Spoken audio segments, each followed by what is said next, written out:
जगातलं पहिलं Marathi OTT platform मग मराठीचा, मग प्लॅनेट मराठीचा.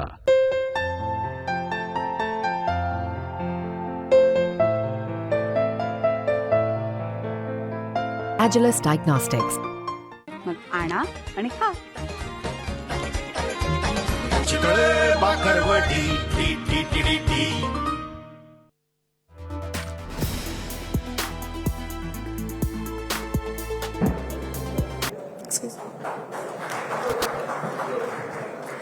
Mumbai Tak Baithak presented by planet Marathi, powered by MIDC, associate sponsor Agilus diagnostics, Chitale Bandhu and global Saint Angelus group of companies.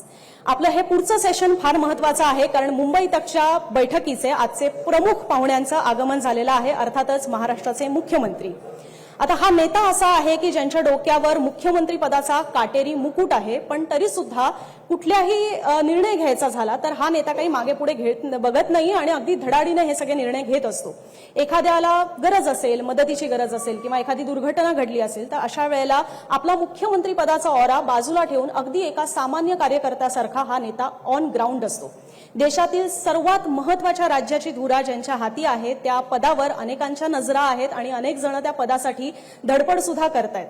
नुकतंच किंवा अलीकडेच महाराष्ट्रात झालेल्या अनेक निवडणुकांनी हे दाखवून दिलेलं आहे की महाराष्ट्राच्या जनतेला टेकन फॉर ग्रँटेड घेऊन चालत नाही.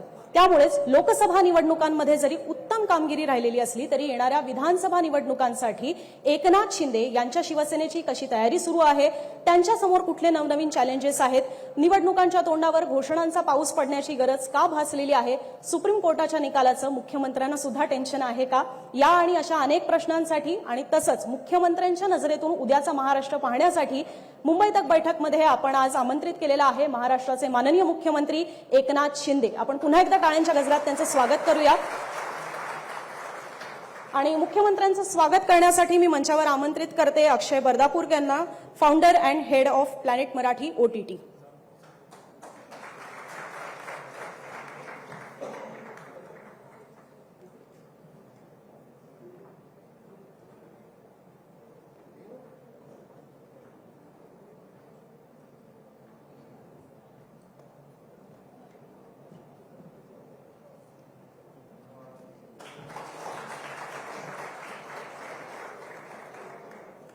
धन्यवाद बर्दापूरकरजी.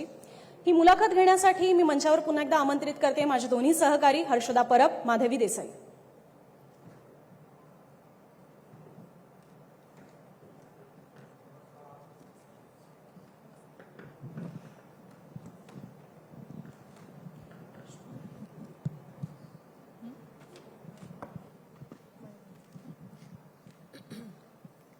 मुंबई तकच्या बैठकीमध्ये तुम्ही याआधी येऊन गेलेला आहेत, पण यावेळेसची मुलाखत थोडी वेगळी आहे कारण की लाडक्या बहिणी तुमची मुलाखत घेत आहेत. महिला राज आहे आज. येस. महाराष्ट्रात येणार का? बिलकुल. मला खरं तर सगळ्यात पहिले म्हणजे आम्हाला लाडकी बहिणी संदर्भात सुद्धा तुम्हाला अनेक प्रश्न विचारायचे आहेत, पण तत्पूर्वी तुमच्याकडे मुख्यमंत्री पद हे फार अचानक आलं, अनपेक्षित. आजच्या कार्यक्रमाला शुभेच्छा देतो. थँक्यू. आज तक सारखं मोठं चॅनल आहे, त्याचं डिजिटल प्लॅटफॉर्म आपला मुंबई तक आहे आणि खरं म्हणजे हा आपला लोकशाहीचा चौथा स्तंभ आहे. त्यामुळे बातम्या आपल्या येत असतात, घटना घडत असतात आणि त्यावर आपण बातमी देत असतात. त्यामुळे मुंबई तकला मी मनापासून शुभेच्छा देतो आजच्या कार्यक्रमासाठी. थँक्यू. कारण अनेक वक्त्यांना आपण बोलवता, अनेक विषयांना वाचा फोडता आणि समाजासाठी देखील हे फायद्याचं आहे की काही लोकांना काही कल्पना नसते, काही गोष्टींची, योजनांची, ती आपण आपल्या या प्लॅटफॉर्मच्या माध्यमातून लोकांपर्यंत पोचवत असता. पण माझं एवढंच म्हणणं आहे, मी नेहमी कुठल्याही तुमच्या चॅनलमध्ये, इथे तुमच्या कार्यक्रमालाच नाही पण मी इतरही जेव्हा कार्यक्रमाला जातो तेव्हा मी त्यांनाही सांगतो की थोडं आपण जे काही राज्यामध्ये आपण पॉझिटिव्ह प्रॅक्टिकल काम करतो, आपण काही प्रकल्प राबवतो जे लोकांच्या हिताचे असतात त्याची माहिती दिली पाहिजे. रोज आपण एक दुसऱ्याचे आरोप प्रत्यारोप ते ठीक आहे, परंतु त्याचबरोबर लोकांना काय फायद्याचे प्रकल्प आहेत. आता अटल सेतू 2 तासाचं अंतर, 1.5 तासाचं अंतर 15 मिनिटावर, हे लोकांना कळलं पाहिजे. असे अनेक प्रकल्प, कोस्टल रोड आहे, समृद्धी आहे, राज्याने इतर काही प्रकल्प केले, त्याची माहिती गेली पाहिजे. जेव्हा सरकार कुठं समजा कुठे चुकत असेल, कुठे काही त्रुटी असतील, तेव्हा देखील तुमच्या चॅनलने त्याच्यावर बोललं पाहिजे.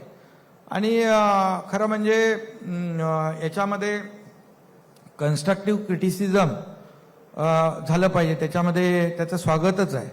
परंतु कधी कधी एखादी बातमी येते आणि ते बातमी खरी आहे की खोटी आहे हे न तपासता सगळे धडाधड त्याच्यावर मग ट्विट करतात, बातम्या देतात. मग ते सगळं एवढं, मग ते नंतर एवढ्या मोठ्या बातम्या येऊन झालेल्या असतात, मग ती खरी बातमी म्हणून त्याचं स्पष्टीकरण एवढं येतं. तर हे कुठंतरी म्हणजे वस्तुनिष्ठ, खरं म्हणजे आपण बघा, म्हणजे प्रिंट मीडिया काय, इलेक्ट्रॉनिक मीडिया काय, तुमचं डिजिटल प्लॅटफॉर्म काय, हे लोकांना आरसा दाखवणारं आणि राजकारण लोकांना मदत करणारं, लोकांच्या समस्यांना वाचा फोडणारं आणि सरकार असेल, राजकीय पक्ष असतील, त्यांना आरसा दाखवणारं अशा प्रकारचं काम असलं पाहिजे, एवढीच माझी भावना आहे. मुंबई तकच्या आता वतीनं बोला, खरं आता तर- विचारा. मुंबई तकच्या वतीनं खरं तर सांगायला हवं ते म्हणजे की अशीच वस्तुनिष्ठ पत्रकारिता मुंबई तक करत असते सर्वसामान्यांमध्ये जाऊन. आणि म्हणून लोकांमध्ये जाणारे मुख्यमंत्री यांच्या इंटरव्ह्यू घेण्यासाठी 3 लाडक्या बहिणी इथं बसलेल्या आहेत. मला वाटतं आपण आता इंटरव्ह्यूला Yes, सुरुवात आणि मला करायला त्याच्यामध्ये पाहिजे. हाही लाडक्या उल्लेख बहिणी इंटरव्ह्यू घेणार म्हणून तर मी आलो. आता इंगोल पण कोणाकडनं इंटरव्ह्यू घ्यायला नको होता तुम्हाला म्हणजे? नाही, बघा, लाडके भाऊ नेहमी घेतात. हा, खरं तर तुम्ही योजनांचा उल्लेख केलात म्हणून, कारण की आमची वेबसाईट पण आहे मुंबईतक.in आणि त्याच्यावर सर्वाधिक बातम्या झालेल्या आहेत की लाडक्या बहिणी योजनेचे ज्या काही शंका कुशंका मनात लोकांच्या असतील तर त्या दूर करण्याचा प्रयत्न हा त्याच्यामार्फत झालेला आहे. त्या योजनेवर सुद्धा आम्हाला यायचं आहे. पण तत्पूर्वी मी जसं मगाशी म्हणाले की मुख्यमंत्रीपद तुमच्याकडे फार अनपेक्षितरित्या आलं आणि तुम्हाला 2.5 वर्षच मिळाली, तुम्हाला पूर्ण कार्यकाळ मिळाला कुठे नाही. मिळाले? 2.5 वर्ष, 2 वर्ष 1 महिना, अजून 2.5 वर्ष व्हायला बाकी आहे. पुढचे अजून 2 पुढच्या टर्ममध्ये. पण तरी सुद्धा तुम्ही आता तुमचा चेहरा म्हणून युती निवडणुकांना सामोरे जाणार आहे. तुम्ही महाराष्ट्राच्या जनतेला काय सांगाल की तुमची सगळ्यात मोठी अचीवमेंट या मुख्यमंत्री पदाच्या कार्यकाळातली काय आहे? खरं म्हणजे आम्ही टीम म्हणून काम करतोय. मी आहे, देवेंद्रजी आहेत, अजितदादा आहेत, आमचे सर्व सहकारी मंत्री आहेत. मी फक्त एवढंच सांगतो की मी आणि देवेंद्रजींनी सुरुवातीला शपथ घेतली आणि पहिल्याच कॅबिनेटमध्ये, त्याला कॅबिनेट करावी लागते नंतर ताबडतोब, पहिल्या कॅबिनेटमधून तुम्ही ते काय पब्लिक डोमेनमध्ये सगळं आहे की आम्ही पहिल्या दिवसापासून जे निर्णय घेतले ते या राज्यातल्या जनतेच्या हिताचे, मग शेतकऱ्यांचे असतील, महिलांचे असतील, कष्टकऱ्यांचे असतील, वयोवृद्धांचे असतील, युवकांचे असतील, सर्व. तरी त्यातला असा एक निर्णय की ज्याच्याबद्दल तुम्हाला पण प्राऊड फील होतं की येस, मी मुख्यमंत्री म्हणून हा निर्णय घेतला आपल्या जनतेसाठी? तो आता तो लाडकी बहीण, लाडकी बहीण तर एकदम सुपरहिट झाली आहे. यापूर्वी देखील आम्ही अनेक निर्णय घेतले. म्हणजे तुम्हाला सांगतो बघा, आपला भारत देश हा शेतीप्रधान देश आहे, कृषीप्रधान देश आहे आणि महाराष्ट्रात देखील आम्ही शेतकऱ्यांना फार प्राधान्य दिलं आहे. म्हणून शेती आहे पण जमीन आहे, त्याला पाणी पाहिजे. म्हणून आमच्या सरकारने 123 सिंचन प्रकल्पांना आम्ही प्रशासकीय मान्यता दिली. हा रेकॉर्ड आहे.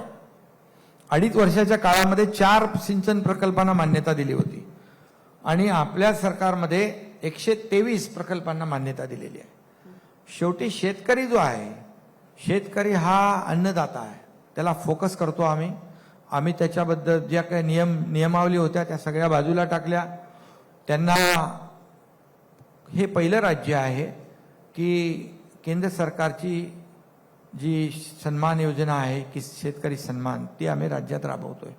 केंद्र सरकारबरोबर 6,000 रुपये आम्ही देतोय. आणखी 1 रुपयात पीक विमा देणारं हे पहिलं सरकार आहे. जेव्हा अतिवृष्टी, अवकाळी पाऊस होतो, गारपीट होते, शेतकरी कोलमडला जातो, तेव्हा आम्ही हे नियमावर बोट ठेवत नाही. NDRFच्या दुप्पट आम्ही देतो. 2 हेक्टरचे 3 हेक्टर देतो. हे सगळं डिटेलमध्ये मी जात नाही, परंतु शेतकऱ्याला देखील आम्ही प्राधान्य दिलेलं आहे. कारण शेवटी तो आपला एक या राज्याचा एक बॅकबोन आहे. आणि म्हणून परत जे प्रकल्प आधीच्या सरकारने थांबवले होते. मग मेट्रो, आता मेट्रो टप्प्याटप्प्याने जर तुमची वाहतूक रस्त्यावरची कमी करायची असेल तर तुम्हाला मेट्रोला प्राधान्य दिलं पाहिजे. काही मेट्रो बंद होत्या, काहींची चौकशी लावत होते, काही करत होते. आम्ही ते सगळं बंद करून टाकलं. सगळे स्पीड ब्रेकर काढून टाकले. समृद्धी हायवे नागपूर मुंबई तो आम्ही त्याला चालना दिली. कोस्टलला चालना दिली. अटल सेतू सुरू करून टाकला. शेवटी काय, तुम्हाला पायाभूत सुविधा ज्या राज्याच्या ज्या मोठ्या प्रमाणावर असतात त्या राज्याचा विकास होत असतो. आणि म्हणून मला सांगायला अभिमान वाटतो की देशामध्ये आपल्या राज्यात पायाभूत सुविधा 2 वर्षामध्ये एवढ्या मोठ्या प्रमाणावर आम्ही त्याला चालना दिली की आपलं राज्य पहिल्या क्रमांकावर आहे पायाभूत सुविधांमध्ये. हे मी सांगू इच्छितो. त्याचबरोबर अनेक निर्णय आम्ही घेतले. उद्योग विभागामध्ये हे काही विरोधक म्हणतात हा कारखाना गेला, तो कारखाना गेला. पण तुम्हाला आम्ही सांगतो, दाओसमध्ये मी गेलो 2दा. 5 लाख कोटीचे MOU साईन केले. 70% त्याचं एक्झिक्युशनचं रेट आहे. तो म्हणजे 70% त्याचं अंमलबजावणी करण्याचा आम्ही प्रयत्न केलेला आहे. नुसतं कागदावर नाही. आता उद्योजक काय येत आहेत आपल्याकडे. आता काल परवाच आम्ही 80,000 कोटीचा करारनामा केला. गडचिरोलीला कोण जात होतं. गडचिरोलीमध्ये मोठ्या प्रमाणावर इन्व्हेस्टमेंट येते, कारण आम्ही त्या उद्योग क्षेत्रामध्ये मोठ्या प्रमाणावर धोरण बदललं, पॉलिसी बदलली, सिंगल विंडो क्लिअरन्स केलं, कॅपिटल सबसिडी देतोय, एम्प्लॉयमेंट त्याच्यामुळे जनरेट होत आहे. आणि या सगळ्या गोष्टी ज्या आहेत याला प्राधान्य आम्ही देतोय. आणि विकासाला प्राधान्य देत असताना या ठिकाणी कल्याणकारी योजना ज्या आहेत त्या देखील राबवल्या पाहिजे. आणि म्हणून फक्त कॉन्क्रीटचे रस्ते बनवणे, फ्लायओव्हर बनवणे किंवा रस्ते बनवणे म्हणजे विकास असं आम्ही मानत नाही. शेवटी या राज्यातला प्रत्येक घटक जो आहे हा सुखी झाला पाहिजे, समाधानी झाला पाहिजे. इथे माझ्या महिला भगिनी आहेत इथे, यांच्यासाठी ही जी योजना केली आम्ही, मुख्यमंत्री लाडकी बहीण योजना, मुख्यमंत्री अन्नपूर्णा योजना, काय त्या योजना, या योजना ज्या आहेत या सर्वसामान्य महिलांच्या कुटुंबाला आधार देणाऱ्या आहेत. तुम्ही खरं तर आता लाडकी बहीणचा उल्लेख केलात. आम्ही आता त्याच योजनेकडे येणार आहोत. सध्या चांदा ते बांदा लाडकी बहीणचा गवगवा आहे, चर्चा आहे. पण एका बाजूला म्हणजे त्या योजनेचं नाव आहे मुख्यमंत्री लाडकी बहीण योजना. अजितदादा अर्थमंत्री म्हणून या योजनेचं श्रेय घेत आहेत. आणि खरं तर ही योजना कुणाची आहे किंवा कुणी या योजनेसाठी सर्वात आधी पुढाकार घेतला होता, कुणाची कल्पना होती की राज्यामध्ये ही योजना राबवायची? बघा, आम्ही सरकार म्हणून, महायुती म्हणून काम करतोय. शेवटी कुणाच्याही डोक्यात कल्पना आली तरी शेवटी आपण एकत्र बसून तो निर्णय घेतो. यासाठी 8 ते 10 महिन्यापासून याचं सगळं प्रिपरेशन चालू होतं.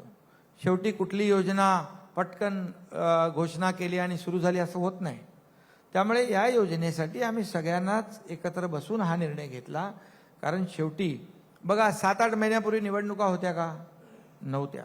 हे करत करत इथपर्यंत आलो आणि आम्ही आता ही योजना घोषित केली. पण पुढाकार कोणाचा तरी असेल ना? अरे आता पुढाकार म्हणजे बघा, मी मुख्यमंत्री म्हणून काम करतोय, माझे दोन्ही सहकारी उपमुख्यमंत्री म्हणून काम करतात. आता माझ्या डोक्यातून एक कल्पना आल्यानंतर आम्ही दोघांना शेअर करतो. कोणाच्या उपमुख्यमंत्र्यांच्या डोक्यातून काही सुचलं जनतेच्या हितासाठी तर आम्ही शेवटी मिळून एक टीम म्हणून काम करतो. याचं श्रेय वगैरे काय, श्रेय घेण्यासाठी काय, सरकार म्हणजे जबाबदारी आहे आमची. आम्ही काहीतरी मोठं काहीतरी केलं असं काहीच नाही. एका बहिणीला एक आधार देण्याचं काम केलंय. आता लोक म्हणतात तुम्ही 1,500 रुपयांनी काय होणार?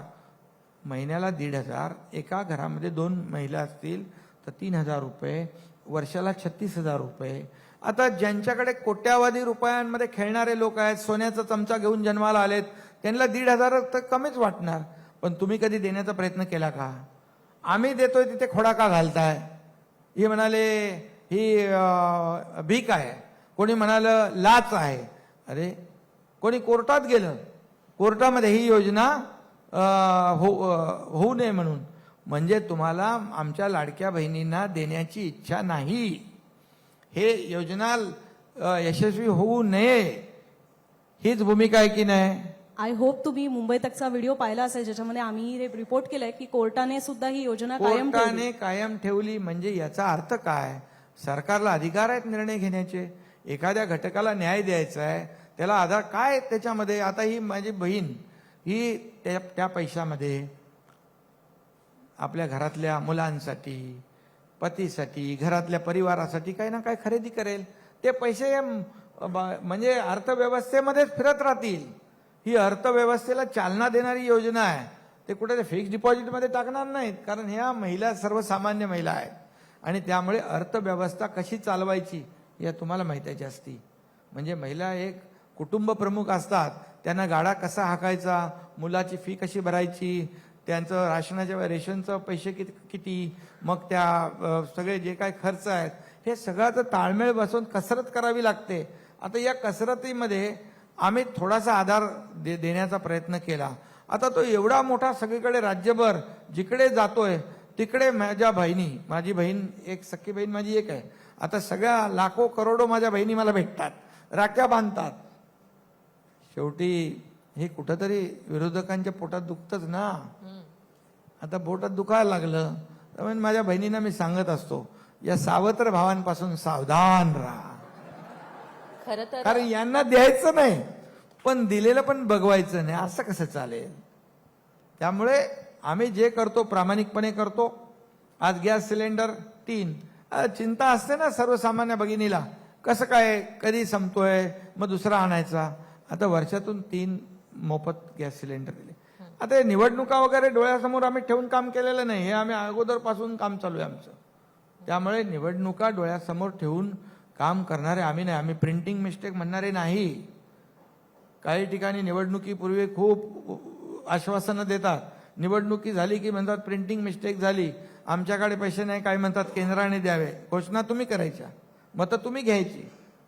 असं आम्ही करणार नाही. याची सर्व व्यवस्था आम्ही केली आहे. लाडकी बहीण योजना आणली सरकारनं, ती सरकारनं निवडणुका डोळ्यासमोर ठेवून आणली असं विरोधक टीका करतात. पण जेव्हा ही लाडकी बहीण योजना जाहीर करण्यात आली त्याच्यानंतर बॅनर लागले महाराष्ट्रभर आपले, आणि त्याच्यानंतर अगदी 2-1 दिवसांमध्ये उपमुख्यमंत्री अजित पवार यांना व्हिडिओ काढावा लागला आणि ते असं म्हटले की ही लाडकी बहीण योजना मी आणली हे तुम्हाला माहिती आहे आणि आता दुसरे त्याचं श्रेय घेण्याचा प्रयत्न करतायत. खरं तर आता तुम्ही थोड्या वेळापूर्वी लाडक्या बहिणींना आवाहन केलं ते म्हणजे की लाडकी बहीण योजना म्हणून त्या राखी बांधतात आणि सावत्र भावांपासून सावधान राहायला पाहिजे. पण या 2 लाडक्या भावांपैकी या लाडक्या बहिणी कोणाला मतदान करतील, कोणाला फायदा होईल या लाडक्या बहीण योजनेचा असं वाटतंय? कारण स्पर्धा सुरू झाल्याचं म्हटलं जातंय. आमच्यामध्ये कुठलीही स्पर्धा नाही आणि हे निवडणुकीसाठी आम्ही हा निर्णय घेतलेला नाही. तुम्हाला एकदम स्पष्ट सांगतो मी, आम्हाला या राज्य सरकारला विकास करत असताना विकास आणि कल्याण याची सांगड घालायची होती. कल्याणकारी योजना करायच्या होत्या, त्यातल्या ह्या योजना आहेत. आम्ही वयश्री योजना पण केली आहे, युवा प्रशिक्षण योजना पण केलेली आहे, शेतकऱ्यांना शेती पंप आणि शेती करणाऱ्या लोकांना शेतकऱ्यांना देखील वीज बिल माफ केले. त्यामुळे विकास आणि कल्याण याची सांगड घालणारं हे सरकार आहे. विकास आणि कल्याणकारी योजना राबवणारं हे सरकार आहे. त्यामुळे तुम्ही निवडणुकांची हे काही डोळ्यासमोर ठेवून आम्ही काय हा निर्णय घेतलेला नाही. विरोधकांना धास्ती आहे निवडणुकीमध्ये त्यांचं काय होणार. जसं लोकसभेमध्ये फेक नरेटिव्ह सेट करून आले, तुम्ही पण सगळ्यांनी ते छापलं, तुम्ही सगळं दाखवलं. काय संविधान बदलणार होतो आम्ही? संविधान बदलणार, आरक्षण जाणार, काय काय होणार एवढी भीती पसरवली. आणि म्हणून वस्तुस्थिती जी आहे ही देखील लोकांसमोर गेली पाहिजे. आता हे फेक नॅरेटिव्ह ते एकदाच माणूस फसू शकतो, परत फसू शकत नाही. त्यामुळे त्यांना चिंता झाली आहे. आता या सगळ्या योजना एवढ्या पॉप्युलर झाल्यात की आता आमचं काय होणार, मग खोडा घाला, ते बंद पाडा. परंतु ते काय बंद पडणार नाही. या योजना आम्ही कुठल्याही अपेक्षेने सुरू केलेल्या नाही, ही मी तुम्हाला अगदी वस्तुस्थिती सांगतो. वस्तुस्थितीबद्दल तुम्ही म्हणालात म्हणून, कारण की ज्या नरेटिव्हबद्दल बोललं जात आहे ते भाजपच्याच काही नेत्यांनी केलेली ती वक्तव्य होती. सो आम्ही तीही दाखवली आणि तुमच्यापासून मोदींपर्यंत जे आश्वस्त करण्यात आलं की संविधान बदललं जाणार नाही तेही आम्ही दाखवलेलं आहे. पण पुन्हा एकदा coming back to Ladki Bahin योजना, तुम्ही सामान्य महिलांसाठी ही योजना आणली आणि त्याला उत्तम प्रतिसाद मिळतो हे आम्ही सुद्धा ग्राउंडवर पाहतोय. पण आपल्या राजकारणातल्या लाडक्या बहिणींसाठी काही योजना असणार आहे का? कारण की तुमच्याकडनं म्हणजे शिवसेनेकडनं सध्या मंत्रिमंडळामध्ये एकही महिला मंत्री मंत्री नाहीये आणि संपूर्ण मंत्रिमंडळामध्ये सुद्धा फक्त आम्हाला अदिती तटकरे या एकच महिला मंत्री पाहायला मिळतात. बघा, लाडक्या बहिणींसाठी ह्या योजना तर आम्ही करतोय आणि योजना तुम्हाला माहित आहेत किती योजना केल्या आम्ही. लेक लाडकी, लखपती योजना केली, म्हणजे मुलीचा जन्म झाल्यापासून ती 18 वर्षाची होईपर्यंत 1 लाख रुपये तिच्या खात्यात जमा करण्याचा निर्णय. तेव्हा कुठे निवडणुका होत्या? तेव्हा निवडणुका नव्हत्या. 50% एसटी मध्ये सवलत महिलांना दिली, तेव्हा कुठे निवडणुका होत्या? जेव्हा मुलींना मोफत शिक्षण आम्ही दिलं, हायर एज्युकेशन, डॉक्टर, इंजिनियर, वकील कोणाला बनायचं आहे, हे सगळं गेल्या वर्षीच्या अर्थसंकल्पातल्या तरतुदी. झालं ना. ते एक मुलीने आत्महत्या केली, तिचे वडील 50% फी भरू शकले नाही म्हणून आम्ही त्याच रात्री निर्णय घेतला आणि ज्यांना उच्च शिक्षण घ्यायचं त्या मुलींसाठी आम्ही 100% फी भरण्याचा निर्णय घेतला. किती योजना आम्ही बचत गटांसाठी आम्ही ते रिव्हॉल्विंग फंड वाढवला. नाही, माझा हे प्रश्न- सगळं केलंय. तुमचा प्रश्न मला माहित आहे, मी त्याचं उत्तर देतोय. परंतु ह्या सगळ्या योजना करत असताना आम्ही महिलांना केंद्रबिंदू का मानलं? आज महिला ही प्रमुख आहे कुटुंबाची. आरोग्य विभागाच्या माध्यमातून 4,30,00,000 लोकांचं आम्ही आरोग्य तपासणी केली, कारण त्या आपल्या तब्येतीकडे देखील दुर्लक्ष करतात परिवार चालवत असताना. मग कसं आहे, प्रिव्हेन्शन फार महत्वाचं आहे. मग ते आम्ही केलं आणि तुम्हाला सांगतो, नवीन संसद भवन जेव्हा झालं त्यावेळेस पहिला निर्णय काय घेतला केंद्र सरकारने, मोदी साहेबांनी? महिलांना आरक्षण, 33% आरक्षण. म्हणजे आता 33% आरक्षण. आता तुम्ही बघा, तुम्ही 3 जण आहात, आता आमची पण 3 तिघांची युती आहे, तुम्हाला पण चान्स मिळेल तिकडे. नाही, पण महिला राजचा उल्लेख केला होता. अनुजाने प्रश्न विचारले, थोडा पुढे एक्सटेंड करूया. आगामी काळामध्ये आता विधानसभेच्या निवडणुका लागलेल्याच आहेत, तर या निवडणुकीमध्ये जास्तीत जास्त महिला मंत्री आम्हाला पाहायला मिळतील का जर महायुतीचं सरकार आलं तर? महिला राजचा अगदी सुरुवातीलाच तुम्ही उल्लेख केलेला आहे म्हणून.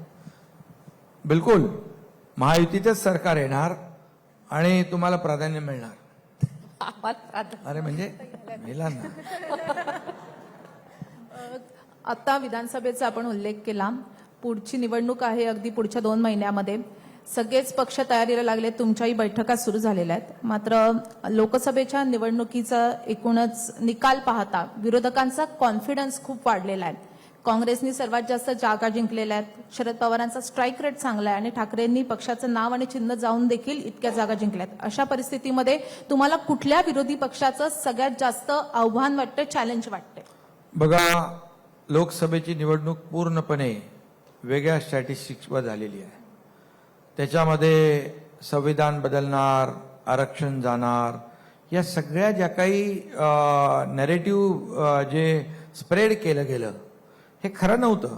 परंतु अगदी पाड्यापाड्यांवर, गावागावांमध्ये धार्मिक गुरूंनी जे सगळे जे आहेत त्यांनी सगळ्या या काही लोकांमध्ये एक असं वातावरण निर्माण केलं की मोदीजी कुठल्याही परिस्थितीत प्रधानमंत्री होता कामा नये. आता मला सांगा,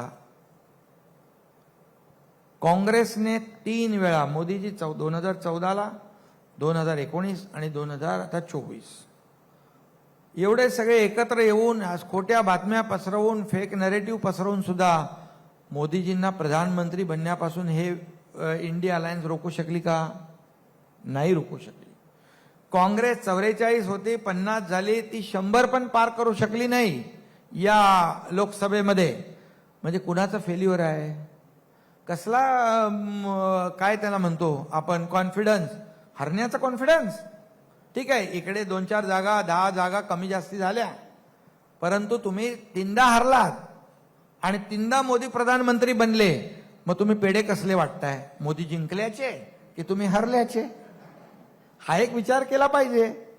आणि आता लोक एकदा फसतात, हो, पुन्हा पुन्हा फसत नाही. आता त्यांना कळलंय, लोकसभेमध्ये वॉकआउट केलंय, ज्या लोकांनी मतदान केलं त्यांच्या प्रश्नावर बघा आम्ही भूमिका स्पष्ट घेतो, छाती ठोकपणे घेतो. आणि 2 वर्षापूर्वी पण आम्ही निर्णय घेतला एकदम, तो आपल्या सगळ्यांना माहिती आहे महाराष्ट्राला, आणि तो जाहीरपणे घेतला आम्ही, लपून छपून आम्ही घेत नाही. मग तुम्ही ज्या लोकांनी मतदान केलं त्यांचा जेव्हा लोकसभेत प्रश्न येतो तेव्हा भूमिका घ्यायला पाहिजे होती, तेव्हा वॉकआउट करून पळून गेलात. म्हणजे हे लोकांना माहीत आहे की जाहीरपणे बोलणारे कोण, आपला स्वार्थ साधणारे कोण, कायमस्वरूपी पाठीशी उभे राहणारे कोण.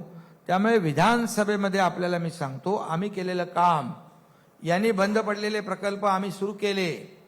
कधी आयुष्यामध्ये इतक्या वर्षामध्ये कधीही जी कामं झाली नव्हती ती आमच्या सरकारने केली. 2 वर्षात, 2.5 वर्षाचा कालावधी बघा आणि 2 वर्षाचा बघा. 2.5 वर्ष काय कशामध्ये गेली सांगा.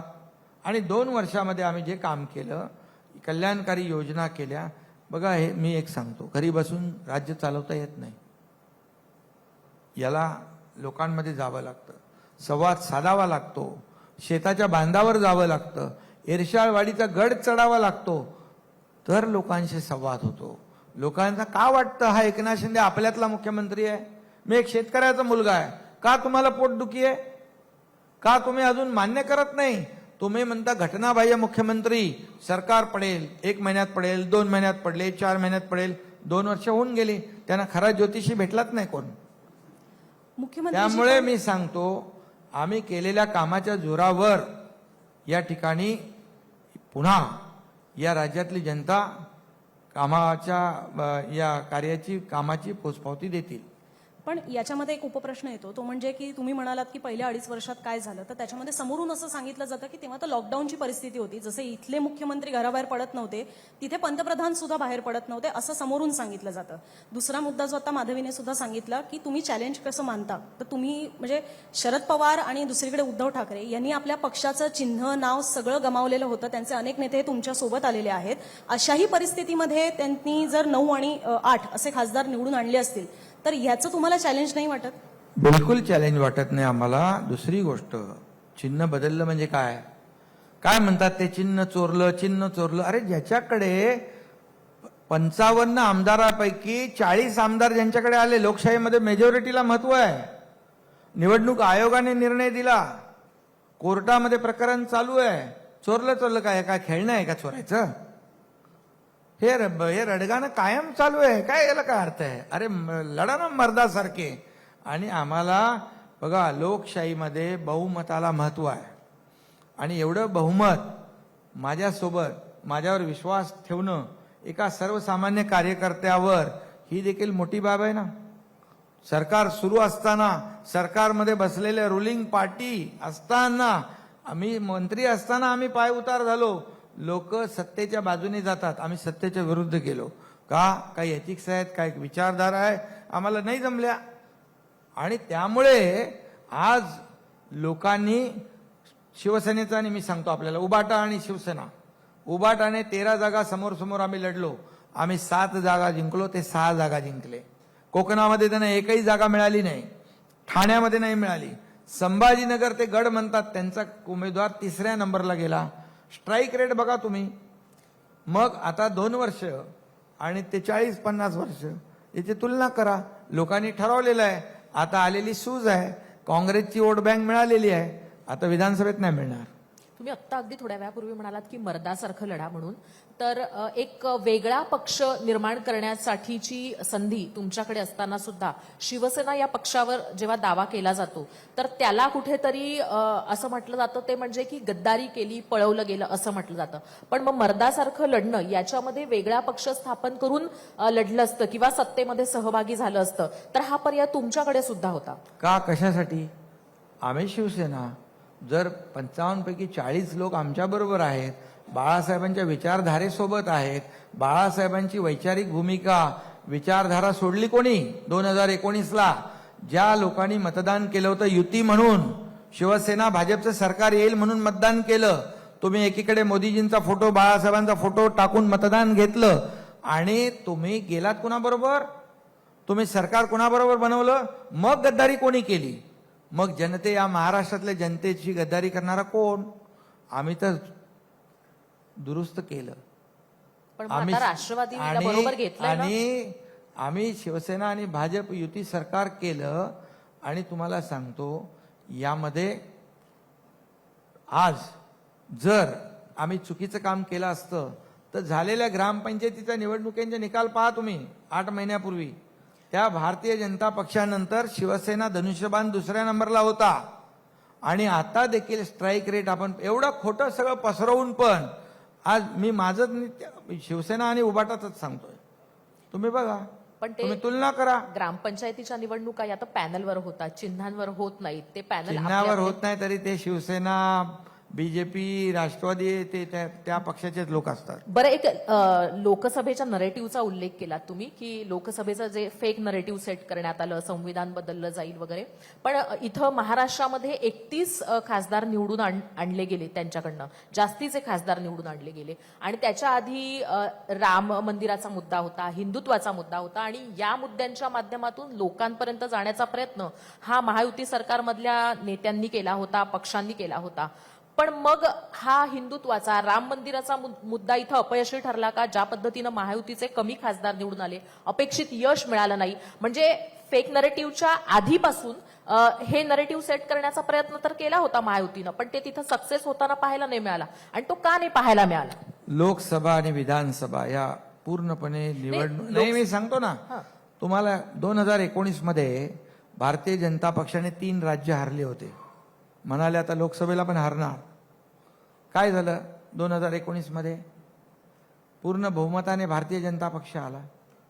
आता इथे लोकसभेमध्ये ज्या पद्धतीने मतदान झालं, ज्या पद्धतीने समोरून मतदान झालं, याची आकडेवारी आपण पहा, याची आकडेवारी बघा. फक्त हिंदुत्वाचा मुद्दा आणि राम मंदिराचा मुद्दा यशस्वी नाही ठरला का महाराष्ट्रात? लोकसभा आणि विधानसभा, एका लोकसभेत 6 विधानसभा असतात. बरोबर.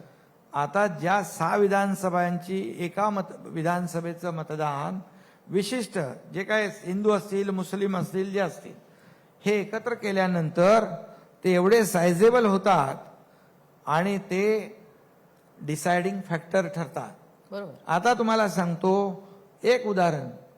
धुळ्याचे आपले भामरे 5 विधानसभेमध्ये ते 1,90,000 पुढे होते. 6व्या विधानसभेमध्ये 1,94,000 मतं समोरच्या माणसाला मिळाली, 4,000 हारले. याला काय म्हणणार तुम्ही?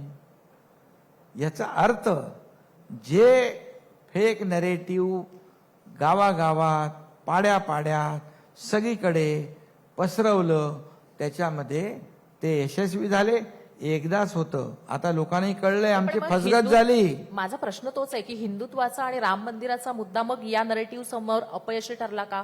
किंवा तो इतक्या जोरकसपणे लागला गेला नाही का? किंवा लोकांनी त्या मुद्द्यांना वेलकम नाही बघा, केलं का? राम लोकांना हे मंदिर आणि मुद्दे नकोयत हिंदुत्व का? वगैरे काय मतदान निवडणुकीसाठी कधी कोणी राम मंदिर, मग निवडणुकीत आता उद्घाटन झालं असतं त्याचं. नाही, लोकसभा नाही, निवडणुकीसाठी लोकसभा निवडणुकांच्या अगदी तोंडावर मग उद्घाटन केलं असतं ना. राम मंदिर हा राजकीय मुद्दा होऊ शकत नाही. हा अस्मितेचा आणि श्रद्धेचा विषय आहे. त्यामुळे राम मंदिराचं राजकारण आम्ही केलं नाही, करणार नाही. खरं तर आपण आरक्षणाच्या मुद्द्याकडे येऊया. सध्या संपूर्ण राज्यातलं सामाजिक विश्व, राजकीय विश्व या मुद्द्यावर येऊन ठेपलेलं आहे. लोकसभेला तो मुद्दा खूप प्रभावी ठरलेला होता. खरं तर सगळे म्हणजे महायुतीचे नेते, तुम्ही, देवेंद्र फडणवीस, तुम्ही सगळेच असं म्हणता की विरोधी पक्षानं आता या संदर्भात त्यांची भूमिका जाहीर करावी. आमची भूमिका तर स्पष्ट, असं तुम्ही वारंवार सांगता. अगदी अलीकडे शरद पवारांच्या 2 वेळा तुमच्या सोबत बैठका झालेल्या आहेत आणि असं सांगितलं जातं की या मुद्द्यावर तुमच्यात चर्चा झाली. नेमकी काय चर्चा झाली? पवारांनी काही प्रस्ताव मांडला, तुम्ही त्यांच्यासमोर काय मुद्दे मांडलेत? मराठा आरक्षणाच्या बाबतीत सरकारची भूमिका स्पष्ट आहे पहिल्या दिवसापासून.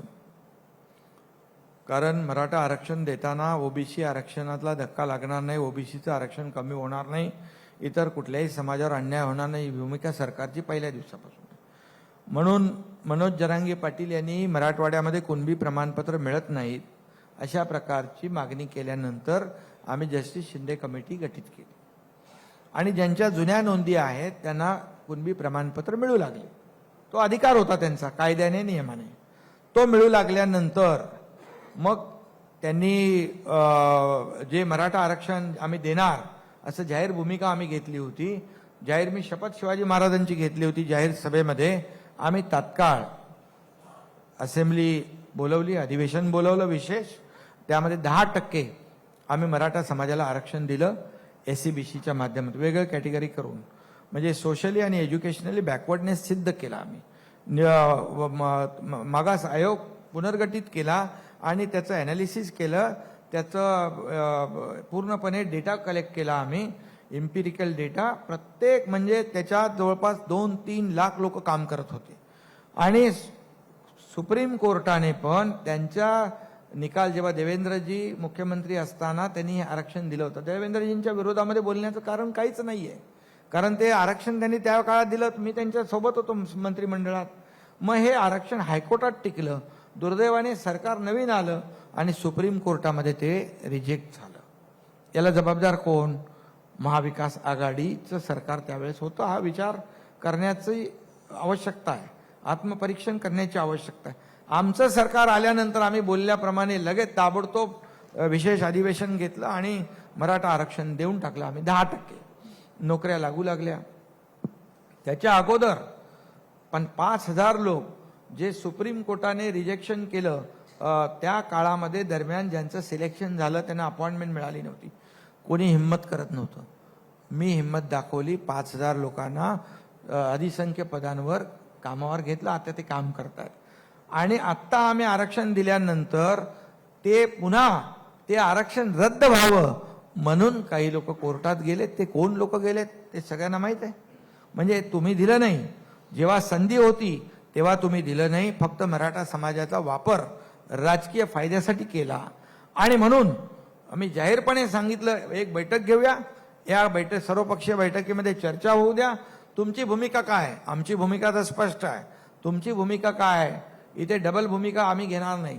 तर तुमची भूमिका सांगा. त्या बैठकीमध्ये कोणी आले नाही. बैठक सर्वपक्षीय लावली होती. नंतर पवार साहेब भेटले. पवार साहेबांना मी सांगितलं, या महाराष्ट्रामध्ये 2 जातीमध्ये तेढ निर्माण होता कामा नये. आज गावबंदी, कार्यक्रमावर बंदी, हे सगळं कधी आपल्या राज्यात नव्हतं. हा राज्याची आपल्या संस्कृती परंपरा वेगळी आहे. हा पुरोगामी महाराष्ट्र आहे.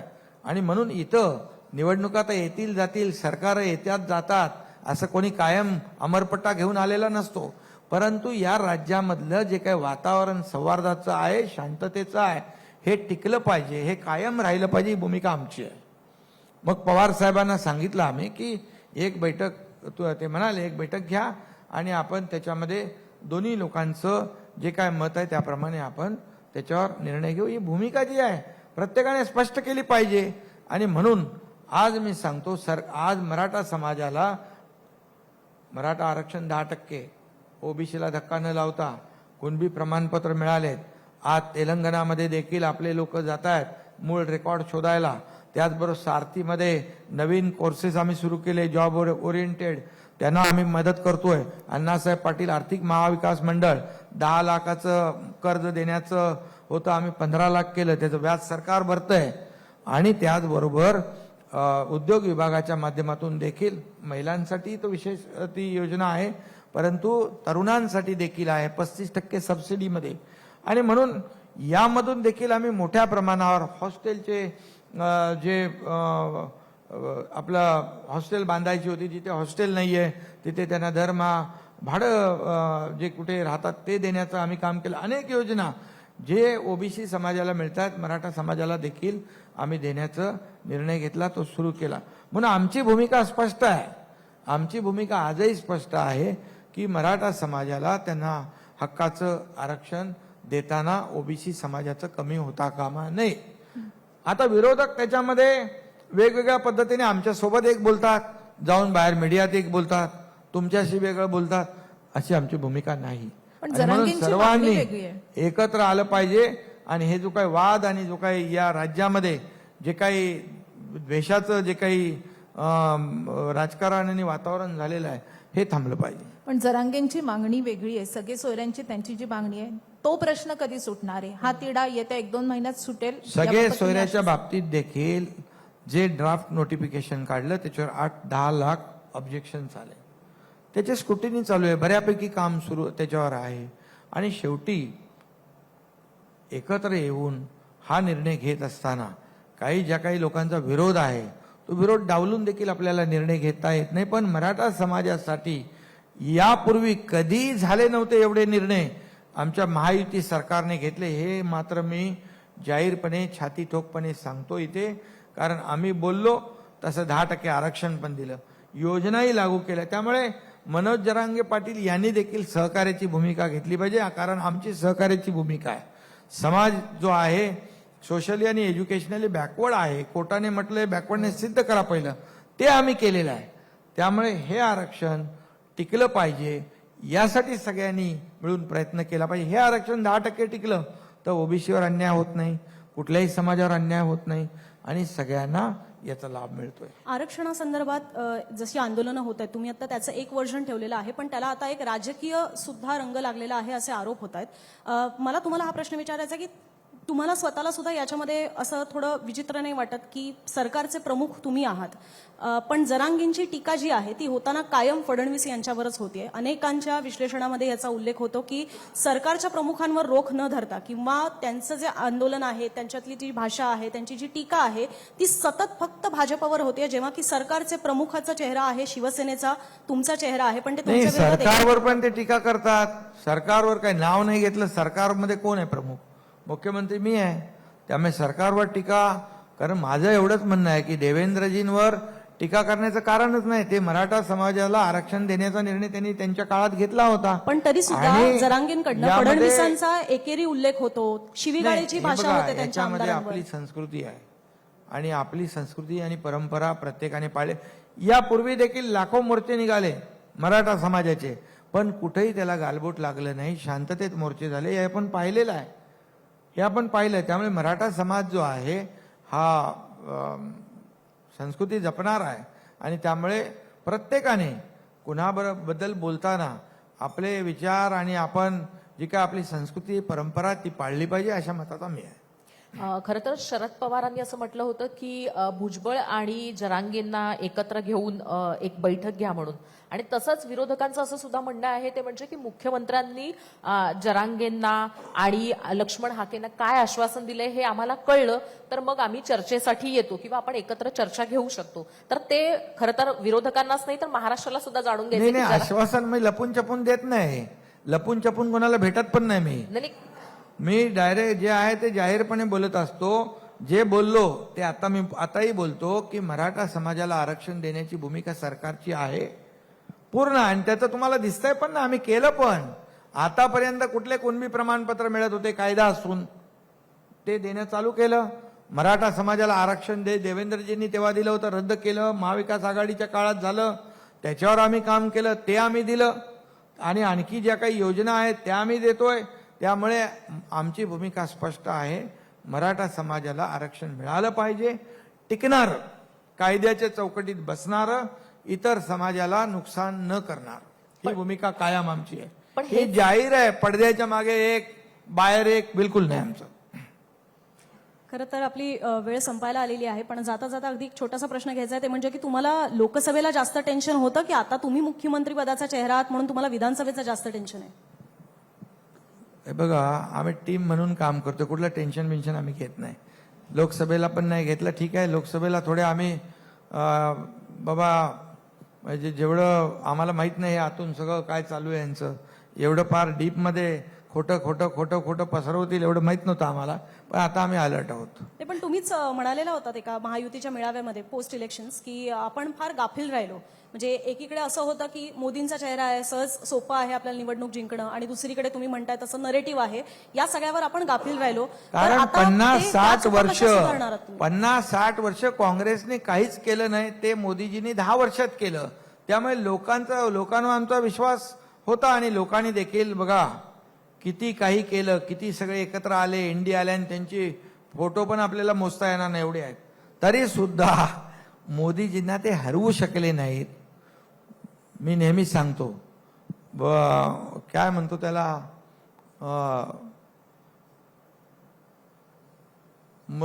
मी आधी पण म्हटलंय की मोदी जी को हटाने के लिए सब लोग इकट्ठा हो गए, मोदी जी तो हटे नहीं, मोदी जी तो बैठ गए फिर से प्रधानमंत्री के कुर्सी पर, आणि पेड़े बांट रहे आप लोग, उनके खुशी में, प्रधानमंत्री बनने की खुशी में, आपके हारने में.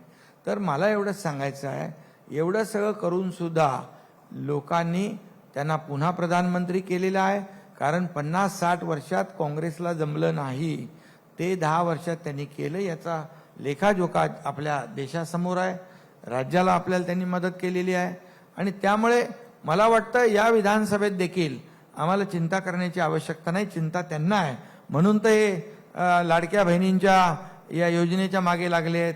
त्याला काही लोकांना म्हणतात ते विकत घेणार का 1500 रुपयात, हे भीक देणार का. हा लाडक्या बहिणींचा खरं म्हणजे अपमान आहे. म्हणून लाडक्या बहिणी येणाऱ्या निवडणुकीत सावत्र भावाला बरोबर जागा दाखवतील. त्यामुळे मला वाटतं ठीक आहे. खूप खूप धन्यवाद जी शिंदेजी, तुम्ही आलात. खरं तर मोदींची परीक्षा आणि झाली आहे. आम्ही हेही सांगतो की आम्ही ज्या योजना केल्यात त्याची पूर्ण पैशाची तरतूद आम्ही केलेली आहे. 33,000 कोटी आमच्या लाडक्या बहिणींसाठी आणि बाकी ज्या योजना आहेत असे मिळून 55,000 कोटी रुपये त्याची तरतूद केले पूर्ण आर्थिक वर्षासाठी, 2-4 महिन्यांसाठी नाही. आणि आम्ही नियमात बसलो. जीडीपीच्या 25% आम्ही आत आहोत, 17.5 ते 18% आहोत आणि FRBMच्या 3% दरवर्षी आपल्याला खर्च करता येतो. त्याचंही उल्लंघन आम्ही केलं नाही. पुढचे 4 ते 5 वर्ष आम्ही असंच हे योजना राबवली तरी सुद्धा कुठली अडचण येणार नाही. ही दरवर्षी 2-2.5% हे 3%च्या आतमध्ये राहून आम्ही याची तरतूद केलेली आहे. आणि तुम्हाला सांगतो हे राज्य प्रगतिशील राज्य आहे. हे GST आहे, हे सगळे टॅक्सेस आहेत, किंबहुना जे इन्फ्रास्ट्रक्चर वाढतंय, उद्योग येत आहेत, या सगळ्यामुळे आज मित्राबरोबर बैठक झाली. नीती आयोगाच्या धर्तीवर मित्रा सुरू केलंय. त्यांनी म्हटलं नीती आयोगाने पण तुमचं $1 ट्रिलियन जे आहे, $5 ट्रिलियन प्रधानमंत्र्यांचं जे काही गोल आहे आणि आमचा $1 ट्रिलियन, ते म्हणाले फक्त मुंबई आणि MMR मध्ये आपलं $1 ट्रिलियन एवढं पोटेन्शियल आहे. उर्वरित महाराष्ट्रात वेगळं आहे. त्यामुळे पैशाची कमी पडणार नाही. विरोधकांनी निश्चिंत राहावं. आणि विरोधक आम्हाला विरोध करतात आणि त्यांच्याच ऑफिसच्या कार्यालयावर बोर्ड लावतात, मुख्यमंत्री लाडकी बहीण योजना. फक्त मुख्यमंत्र्याचा फोटो नाही टाकत, त्यांचा टाकतात. हा तुमचा वाद आहे, म्हणजे जसा दादांचा वाद आहे तसा हा तुमचा वाद आहे. सरकारचा वादा आहे पक्का. आणि पैसे मिळणार. 17 तारखेला माझ्या बहिणींच्या खात्यात 2 इन्स्टॉलमेंट जाणार म्हणजे जाणार. मी जसं मगाशी म्हटलं की तुम्हाला आता विधानसभेच्या परीक्षेला सामोरं जायचं, त्याबद्दल खूप खूप शुभेच्छा तुम्हाला. आणि मुंबई तक बैठकच्या या कार्यक्रमात तुम्ही आलात त्याबद्दल खूप खूप धन्यवाद. धन्यवाद. आभारी आहे. धन्यवाद.